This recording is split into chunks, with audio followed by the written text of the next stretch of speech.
పార్వతీపతే హర హర మహాదేవ శంభో శంకర. మాఘమాసంలో ఈరోజు చివరి రోజులో ప్రవేశించాం. మాఘ పురాణం నుండి చివరి అధ్యాయాన్ని చెప్పుకుందాం. సమర్థ సద్గురు సాయినాథ్ మహారాజ్ కి జై. నిన్న కథ సగంలో ఉంది, అధ్యాయం అయిపోయింది. మిగతా సగం ఈ రోజు అన్నమాట. వశిష్ఠులు పురోహితులు దిలీపులు వారికి, దిలీప్ మహారాజుకి ఆయన చెప్తున్నాడు. దిలీప్ మహారాజుకి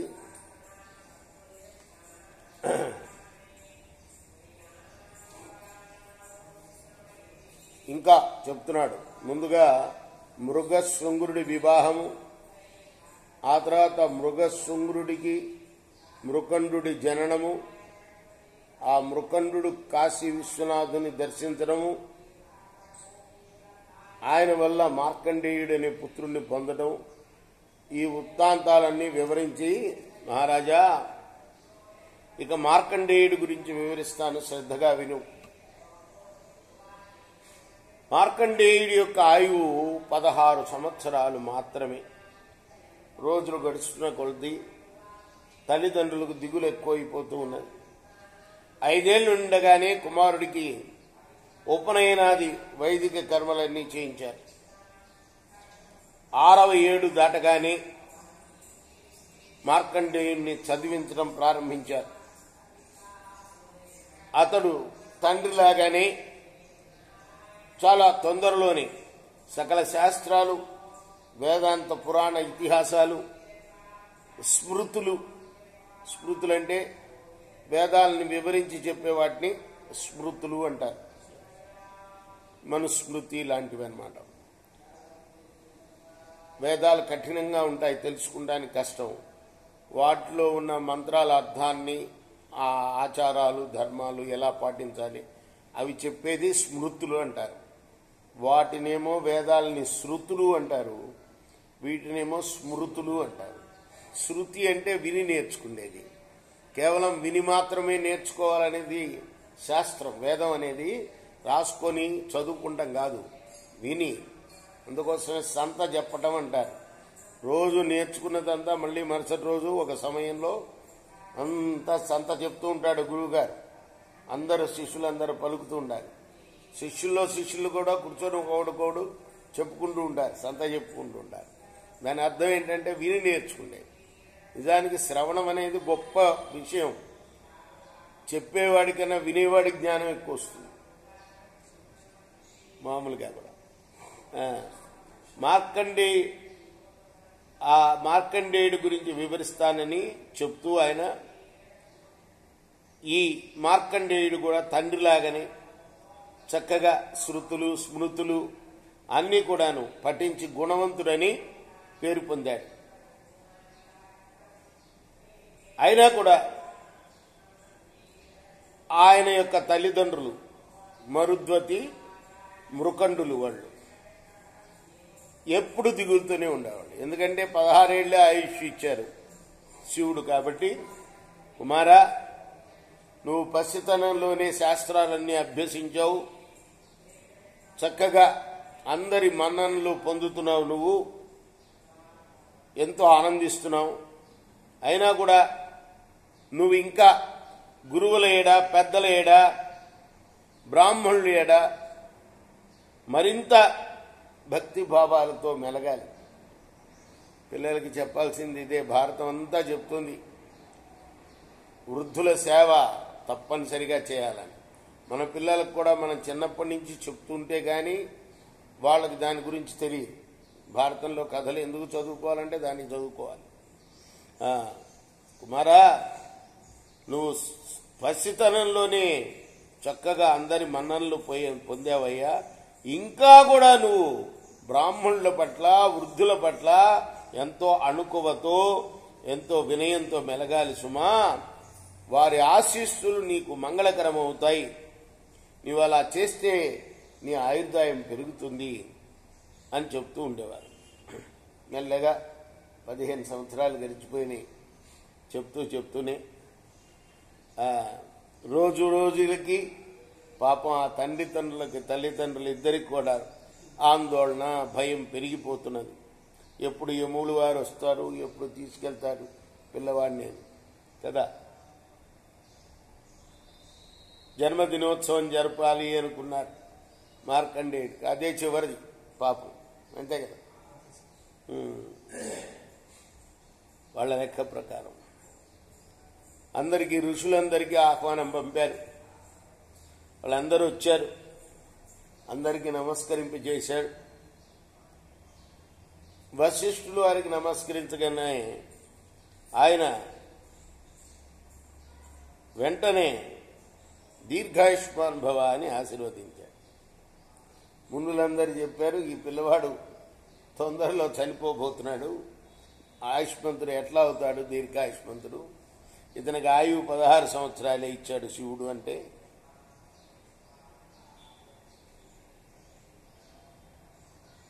ఎలా వశిష్ఠుల వారి వాక్కులు నిజం అవ్వాలి అని ఆయన ఆలోచించాడు. మనందరం ఒక పని చేద్దాం, ఈ మార్కండేయుడిని తీసుకొని బ్రహ్మగారి దగ్గరికి వెళ్దాం. మరి మన వాక్కులు అబద్ధం అయితే తప్పు అవుతుంది కదా లోకం. కాబట్టి తీసుకెళ్లారు అక్కడికి. అందరి మునులతో పాటు మార్కండేయుడు కూడా బ్రహ్మగారికి నమస్కరిస్తే ఆయన కూడా చిరంజీవా అని జీవించాడు. అప్పుడు ఆయన జన్మ వృత్తాంతం అంతా శివుడిచ్చిన ఆయుష్ ఇంతేను అని బ్రహ్మగారికి చెప్పాడు వశిష్ఠుడు వారు. ఆ తర్వాత భయపడకమని మార్కండేయుడికి దగ్గరికి తీసి, పరమేశ్వరుడు ఈ బాలుడిని దీర్ఘాయుష్మంతుణ్ణి చేయుగాక అని తన మనస్సులోనే శివుణ్ణి ధ్యానించాడు. అప్పుడు ముళ్ళ వంక చూచి, ఓ ముల్లారా, మీరు వెళ్ళండి, ఈ బాలుడికి ఏ ప్రమాదం జరగదు. వత్సా మార్కండేయ, నువ్వు మాత్రం వాళ్ళ తావులకు వెళ్తారు, నువ్వు మాత్రం కాశీ క్షేత్రానికి వెళ్ళు, అక్కడ ఉండి విశ్వనాథుణ్ణి సదా సేవిస్తూ ఉండు, నీకు ఏ ఆపద కూడా రాదు అని చెప్పి పంపేశాడు. ఆ తర్వాత మార్కండేయుడు ముందుగా ఇంటికి వెళ్ళి తల్లిదండ్రులకు నమస్కరించి కాశీనాథుని సేవించి వస్తాను అని చెప్పి కాశీకి వెళ్ళాడు.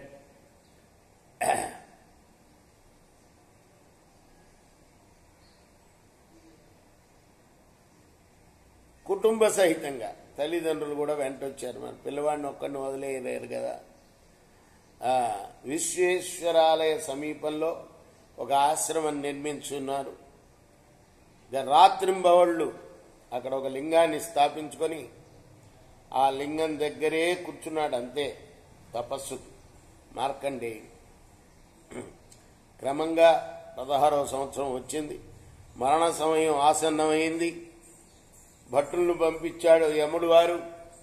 వాళ్ళు వచ్చారు.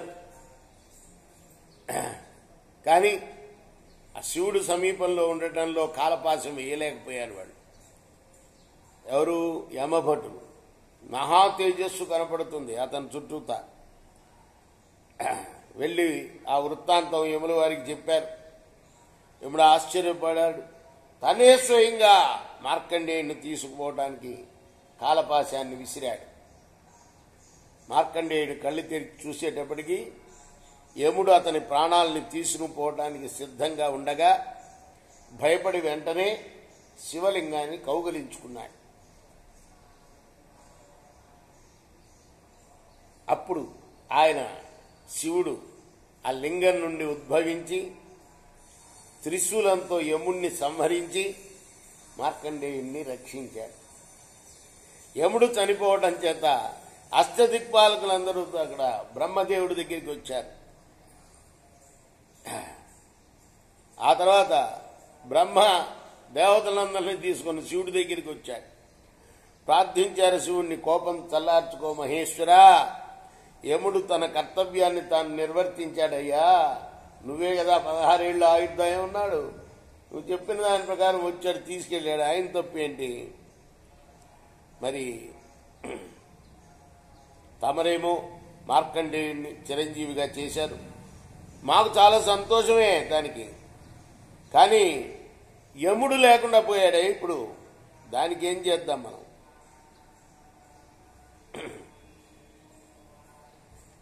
ఇలా బ్రతికించమని వేడుకున్నారు.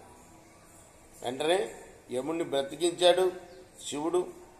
యమా, నీవు నా భక్తులందరికీ భక్తుల దగ్గరికి రావద్దు సుమా అని హెచ్చరించి అంతర్ధానం అయ్యాడు. అంటే పూజ చేసుకున్న టైంలో కదా వచ్చాడు, శివుడికి దగ్గరగా ఉన్నాడు.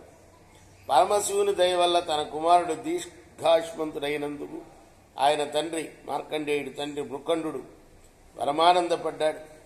తాను చేసిన మాఘమాస వ్రత ఫలమే తన కుమారుణ్ణి కాపాడిందని నమ్మి, ఆ కుమారుణ్ణి ఇచ్చింది కూడా మాఘమాసంలో కాశీలో ఆయన చక్కగా గంగా స్నానం చేసి స్వామిని పూజించినందుకే పుత్ర సంతానం కలిగింది ఆయన. కాబట్టి మాఘమాసం ఫలమే నాకు మళ్ళీ నా కుమారుణ్ణి కాపాడిందని నమ్మి లోకులందరికీ కూడాను దాని యొక్క మాఘమాసం యొక్క గొప్పదనాన్ని గురించి చెప్పాడు. గ్రత్సనమద మహర్షి జుహ్నుమునితో అంటున్నాడు, జుహ్నుముని, ధర్మ ప్రబోధకములైన మాసాల్లో మాఘమాసం అత్యుత్తమమైనది సుమా. యజ్ఞం మొదలైన పుణ్యకామ్య కర్మలనన్నింటినీ చేయటం వల్ల వచ్చే ఫలితం అంతా కూడాను మాఘమాస వ్రతం. ఏం లేదు, మాఘమాసంలో అర్ధోదయ కాలంలో స్నానం చేయాలి, భగవంతుణ్ణి ధ్యానించుకోవాలి, అంతే. మాఘమాస వ్రతం అంటే పెద్ద నియమాలు ఏమి ఉండవు. అందులో ఏం చేయాలి? సూర్యుడు సగం పైకి వచ్చినప్పుడు భూమి నుండి అర్ధోదయ సమయం ఉంటారు, ఆ సమయంలో స్నానం చేయాలి. తర్వాత ఇంత దేవుడి దగ్గర కూర్చొని 2 పూలు వేయాలి, చాలు. ఇదే మాఘమాస వ్రతం. ఈ వ్రతం అశ్వమేధయాగ ఫలాన్ని కూడా ఇస్తుంది సుమా. శివకేశవులిద్దరికీ కూడా ఇది ప్రీతికరమైన మాసం. మరి మానవుడు అన్ని ధర్మాల్ని ఆచరించలేకపోయినా మాధవుడికి ప్రీతికరమైన మాఘమాసం వ్రతాన్ని విడవక ఆచరిస్తే సర్వధర్మాల్ని ఆచరించడం వల్ల వచ్చే ఫలితాన్ని పొందుతాడు. అలానే ఫలశ్రుతి కూడా చెప్తున్నారు, ఇది ఆఖరి అధ్యాయం కాబట్టి. ఈ పురాణాన్ని, ఈ మాఘ పురాణాన్ని ఎవరైతే శ్రీహరి సన్నిధిలో చెప్తాడో, ఎవరైతే భక్తితో వింటారో వాళ్ళు ఇహపరముల యందు సర్వ దుఃఖాల్ని పొంది తుదకు శ్రీహరి సాన్నిధ్యాన్ని పొందుతాడు, చేరుకుంటాడు అక్కడికి. ఇదంతా పరిధి పురాణం కూడా సూతుల వారు సౌనకాది మహాములకు చెప్పినట్టుగా ఉంటుందన్నమాట. సూతుల వారు సౌనకాది మహాములతో చెప్తున్నాడు, మాఘమాస వ్రతం సర్వ పుణ్యాల్ని ఇస్తుంది, సర్వైశ్వర్యాల్ని ఇస్తుంది, అన్ని రోగాల్ని పోగొట్టి ఆయుర్దాయాన్ని పెంచుతుంది, విష్ణు సాన్నిధ్యాన్ని కలిగిస్తుంది, ముక్తిని కోరి వారికి ముక్తిస్తుంది, కోరిన కోరికలని ఇస్తుంది, వినయ విధేయతలు గల శిష్యునికి, శ్రద్ధ గలవాడికి, మంచి నడవడిక గలవాడికి, ఆత్మజ్ఞానికి ఈ వ్రతం చేయండి అని చెప్పండి. సౌనకాది మహాములకు రోమహర్షుని పుత్రుడు అంటే సూతుల వారు నైమిషారణ్యంలో మాఘమాస వ్రత మహిమను వివరించే ఈ కథలన్నీ చెప్పాడు. అతను చెప్పిన వాటిల్లో కొన్ని కథలు శివుడు పార్వతికి చెప్పినవి, దిలీప మహారాజు వశిష్ఠ మహర్షి దిలీప్ మహారాజుకు చెప్పినవి, కొన్నేమో గృత్సనమధుడనే ఋషి జుహ్నుమునికి చెప్పినవి, ఇంకా కొన్ని